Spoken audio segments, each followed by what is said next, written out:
Ladies and gentlemen, I am Epion, and you are listening to the Iron Bark Podcast. Today, we have a little bit of interesting stuff to talk about. We're going to talk about a cave bear. We're going to talk about a goose with an arrow stuck in its butt. And we're also going to talk about a kangaroo like marsupial species that was brought back from the brink of extinction. And then I'm going to jump into some of my X content, which, as you know, is heavily nature and wildlife related. I'm sure you'll get a kick out of it. I'm sure you're going to enjoy it. So let's just start talking. I'm going to start with the cave bear. The cave bear, not to be confused with the short-faced bear. The short-faced bear was a lot more formidable. It was a lot bigger. It was a lot bigger than even a polar bear. And they think that's what stopped people from really, migrating into the North America back in the days, because it was such a ferocious predator. It's one theory. It's not necessarily the accepted theory, but it's out there. So this comes from Sci News. Pleistocene cave bear footprints discovered in Spain. Paleontologists have discovered a set of ancient bear footprints in Honseca Cave in northern Spain. Although distinguishing cave bear from brown bear tracks is complex, cave bear are considered the most likely trace makers in Honseca. So when I look at this picture of these things, you can look it up yourself. It looks like a typical bear paw print. It is fairly large. It is kind of in that sediment type features of a cave. Not a whole lot to dissect here. As we know, cave bears didn't actually live in caves. They hibernated in caves, but most of the time they were out foraging on foliage, and they had a lot of large molars. So it's kind of cool to think, cave bears, they seem friendly enough that maybe it'd be nice to still have them around today. I think they were more or less a subspecies of brown bear, so we still have the grizzlies, we still have Kodiaks and that sort of thing. And grizzly bears do a lot of foliage eating. They eat a lot of dandelions in the springtime. If you ever want to see them, that's what they're doing. What else we got here? We got the little, what is it? He is a kangaroo-like marsupial species described as nature's little gardeners, brought back from the brink of extinction. So this comes from people.com. So the animal is called a bettong, bush-tailed bettongs to be exact. Once inhabited more than 60% of mainland Australia, but the species population size shrank by 90% between 1999 and 2010. Small marsupial species have been saved from the near extinction by ongoing work from a conservation group. So this is a success story, and I just want to celebrate it. I want to let you guys all know about it. I suggest all of you, jump on the internet, the Google machine there, and throw in bush-tailed bettong, Bettong. It's a cute little fucking thing. I don't even know what it looks like. It's like a shrew mixed with a kangaroo, maybe maybe a little bit of an anteater snuck in there or something, or like a tapir. It's got some interesting little claws on its hands. I don't even know. It's like part T-Rex as well, apparently. So you should give that a look. That's a pretty interesting, cool critter. What do we have here? So this one comes from, what is this, cbc.ca. So this is out of Canada. Of course it's out of Canada. This is about a goose. It's about a goose. Let's see. Can I talk like a duck? Does a duck sound like a goose? That was my best. That almost sounded like Donald Duck. It sounded like a duck from the Disney franchise. Potentially, I don't know. It had a very similar sounding effect. Now, I don't want to get copyright claimed for sounding like a Disney character or even Donald J. Trump himself. But anyway, I digress a little bit. I get carried away sometimes. This just says, the moment in Canada, a goose had an arrow removed after 7 months. So basically, there was a goose fucking walking around a golf course with an arrow stuck in its hindquarters, and it was just fucking walking around living like that forever. And eventually, I think it was, wildlife photographer Tim Cyr, CYR, I'm not sure, and a veterinarian, Adrian Walton. Yo, shout out, you guys are heroes. Recount the moment they worked together to catch a Canada goose named Wilson to remove an arrow from its backside. Not all heroes wear capes. Some of them wear, I don't know, I guess they're probably wearing their golfing equipment or golf pants and their polo shirts, and they were like, hey, I'm a vet. Hey, I'm a wildlife photographer. Want to go nab that goose? Want to go pull that arrow out of its arse? They still had to catch it, eh? They had to catch it. How did they catch it? I don't know. I think there's a video interview, but I don't want to steal that from them. This is Robert F. Kennedy. Let's jump into the content creation of the week. So let's start where all things good that start is at the beginning. At the very beginning of a story, it starts at the beginning. Everybody knows this. So shout out to Canada, shout out to Alberta, Northern Montana, as we like to call it sometimes.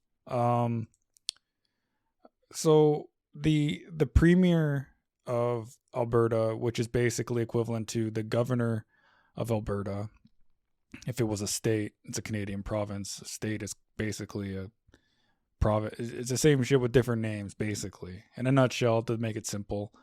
So the governor, aka the premier of the state, aka province in Canada, tweeted about Canadian, specifically Albertan, firefighters, wildlife firefighters. So there's a lot of fires in Canada, a lot in mostly western Alberta, a lot of big forests there, a lot of mountain areas. That's why it's the Rockies, obviously.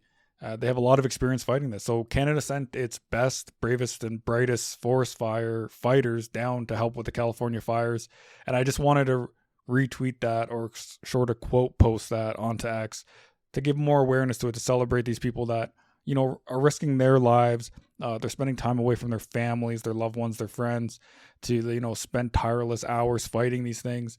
And you know what? And there's some kind of like economic hostilities between Canada and the United States right now, but it's nice that these two countries can still put aside their economic challenges before them and focus on what really matters and lend a hand and help people, help wildlife, help the, you know, the ecosystem there as much as they can, you know, and the livestock, the animals, all that stuff.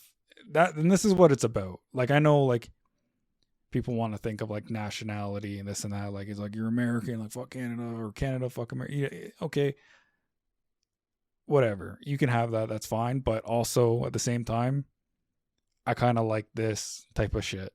This stuff is cool too, right? When people can come together for people, help each other out there. Because, hey, share a continent. We're all North Americans here. Technically, Americans. They're all Americans. They're not United States of Americans. They're North Americans. Nah, people hate that, but that's a technicality, right? What else we got here? So yeah, shout out to Alberta Team 1 and Alberta Team 2 down in California. And where else was it? I'm just going to read a tweet. Alberta's wildland firefighters continue to make us proud as they lend their expertise to fight California's wildfires.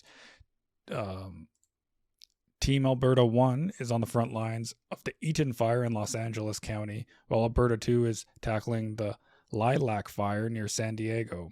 Wishing these brave crews all the best as they take on critical work. Stay safe. Thank you for representing Alberta well. God damn it. It's just so patriotic. So then moving on to my next upload here. It's a really good landscape photo. I love this photo. It's brilliant. It's got almost like equal like balance of sky with blue and cloud, and then it has like mountains. So the balance would be like the green in the forest and then the sky, and then right through the middle is like a mountain range. And there's even like a little bit of a river winding in there and a cliffside. Fuck, it's good. It's fucking real fucking nice, guys. Go take a fucking look at that. What did I say? Just another little landscape picture that I took while hiking this summer. It's funny to think, usually I don't think these pictures are worthy of posting at all at the time. But as I scroll back through my timeline on my camera roll, I find these little gems. It's fucking true. The only thing that kind of messes it up, if you look right into like the center of the photo, you can kind of see like a contrail from like a plane. I hate it when like the unnatural world messes with the natural world. That would be something people would normally edit out, I think. But I like my raw. I like raw photos. Everybody who knows me, I like an accurate representation of reality. I don't want to distort it. I don't want to fool people. I want to show them exactly as closely to what I saw. I don't want to create an imagination. I don't want to create something that wasn't real. So when you get there, you look at it and you say, this looks like garbage. The pictures were way better. January 24th is National Change a Pet's Life Day. I don't. I think I've done a podcast before on my cat Slink who passed away. I'm not going to get into that, but pets change our lives as much as they change ours, and I love pets. Okay, I think So what did I said here is I think adoption is important and the most life changing thing you could do for a pet. Also, I use this as also as a spot to kind of shine a light on a little bit of a conservation type thing too. I often think that wolf dog hybrids that often end up in shelters and sanctuaries because of the underestimation of the needs that the breeds have. So, in a lot of places, half dog, half wolf, and sometimes even like quarter wolf are like banned. They don't want people owning them. But there's places that do allow them. And the places that do allow them, a lot of people think, hey, this is going to be a cool idea. But then they don't realize that that dog requires like a significant amount of land, has a lot of time and energy. It's essentially half a wild animal. That presents a different type of challenges than a normal dog would, right? So people usually aren't prepared for that level of commitment. And what happens is these people abandon them. They give them give them up, and then like this, what do they call, like the pound? What do people do? Like I can't remember what it's called off the top of my head, but like they take them there, like these places are like we can't handle this animal, like it's like a wild animal basically. And so there's people that have set up like sanctuaries for them specifically, and God bless those people too, right? Like they're doing God's work too, keeping those animals safe and giving them a home after, some people made dumb mistakes. So for my thing, I said it's a good day to donate to shelters and sanctuaries if you're unable to adopt as well. If you have adopted pets before, thank you for changing their lives forever. And I think Mars commented on that, and she's someone that her and her family have adopted a lot of animals and pets and farm animals and stuff like that. So, bless her as well. Fuck, there's so many good people out there. Like, people say like X is toxic and stuff, and it's full of like assholes, and it is, like, obviously, but like it depends on where you look. Like the people I interact with are the people I try to like their stuff and all that, and the people that seem to comment on my stuff frequently, they seem to be really great people, well-intended, like spiritually sound people, and like they're out there, man. And if you look for it, you got to appreciate it. So when you see it, and then that brings me to January 24th was a Squirrel Appreciation Day. Yep, it's a real thing. In 2001, wildlife rehabilitation specialist Christy Hargrove founded Squirrel Appreciation Day in Asheville, North Carolina.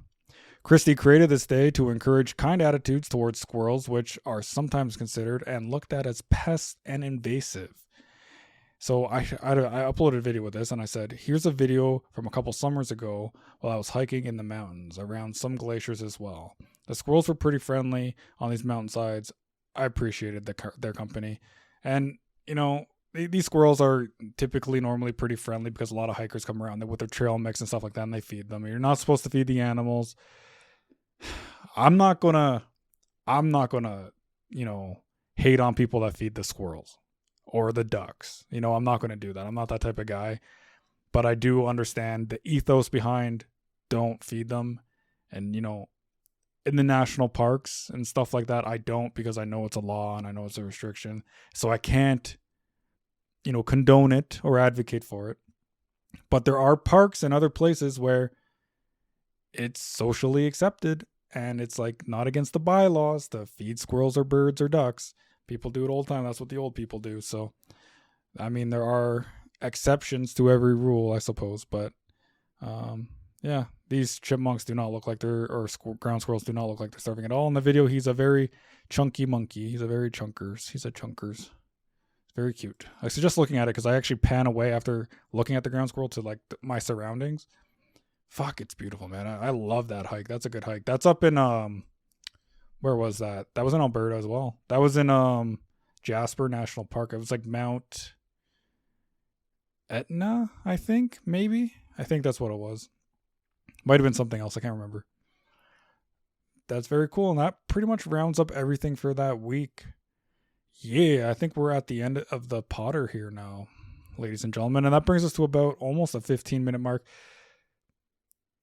I appreciate all of you. I appreciate all of you that listen to this podcast. I appreciate all the people that like and follow and comment and all that stuff. And I'm sorry if you follow me and I haven't been, showing the love is back lately. For whatever reason, I was getting a little bit of burnout on this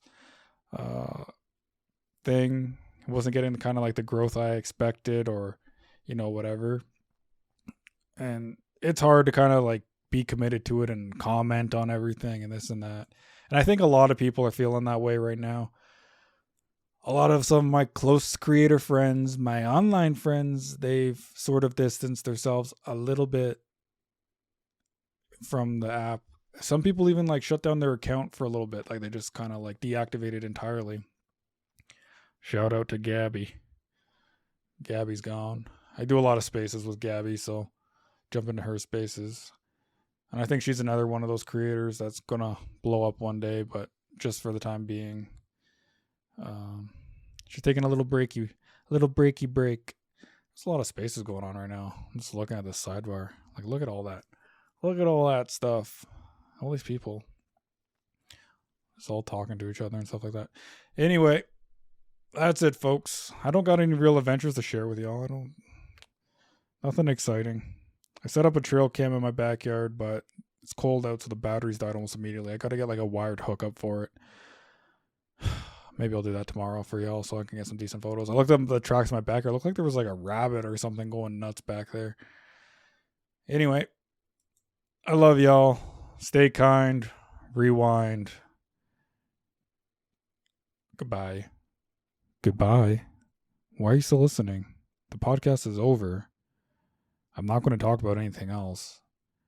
Actually, what I'm going to do now is I'm going to wait for you to turn off the podcast. And there's just going to be me and a lot of dead air. So you should just turn it off now. Why are you still listening? Turn it off. There's no reason for you to be listening to the podcast. It's over. Okay? Turn it off. Nothing else is going to happen. Oh, you made it to the secret part of the podcast? You didn't turn it off? Okay, here's your reward.